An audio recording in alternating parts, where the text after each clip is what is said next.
একথা শুনে রাজেশ খুব ভয় পেয়ে যায়।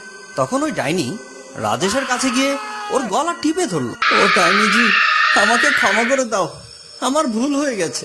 আমি তোমাকে আমার সব গয়না দিয়ে দিচ্ছি, আমায় ছেড়ে দাও, তোমার পায়ে পড়ি, আমায় ছেড়ে দাও। তারপর রাজেশ নিজের গলার হার ওই ডাইনিকে দিয়ে দেয়। তুমি যা চেয়েছিলে আমি তোমাকে সব দিয়ে দিলাম, এবার দয়া করে আমাকে মেরো না, আমাকে ছেড়ে দাও। তুই কি ভেবেছিস তোকে আমি এমনি ছেড়ে দেব? এবার তো তুই আমায় চিনে ফেলেছিস।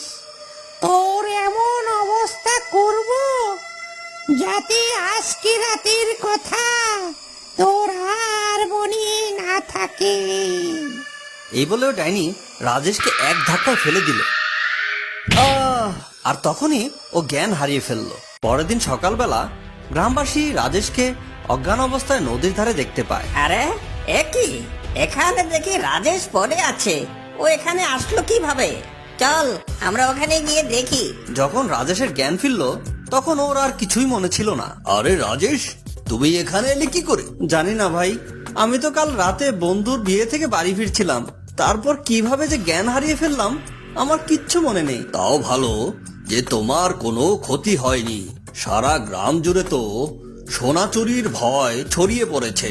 তখনই রাজেশের নজর ওর গলার দিকে পড়লো। আরে আমার সোনার হারটা কোথায় গেল? মনে হচ্ছে কোনো চোর বা ডাকাত তোমার সোনা চুরি করে তোমাকে অজ্ঞান করে দিয়েছিল। রাজেশের সাথে হয়ে যাওয়া এই ঘটনাগুলোর কথা সব গ্রামবাসীর মতো ছড়িয়ে পড়লো। সবাই এটা শুনে আশ্চর্য হয়ে যায়। আরে ভাই, এ তো মহা সমস্যায় পড়া গেল। ঘরের ভেতরেও চুরি হচ্ছে, আবার বাইরেও চুরি হচ্ছে। মনে হচ্ছে আমাদের গ্রামের উপর কোনো অশুভ শক্তির ছায়া পড়েছে। আরে না না ভাই, এটা মনে হচ্ছে কোনো চোরেরই কাজ। ওই চোরটা চুপি চুপি আমাদের ঘরে ঢুকে পড়ে এবং সব সোনা দানা চুরি করে নিয়ে যায়। একবার যদি এই চোরকে ধরতে পারি, বেটাকে এমন জব্দ করব যে বেটা সারা জীবন মনে রাখবে। তখনই রাজেশ ওই পথ দিয়ে যাচ্ছিল। আরে রাজেশ ভাই, তুমি ঠিক আছো তো? দেখো তো তোমার কত বড় ক্ষতি হয়ে গেল। আচ্ছা রাজেশ, তুমি মনে করে দেখো তো, কাল রাতে কি তুমি ওই চোরকে দেখেছিলে?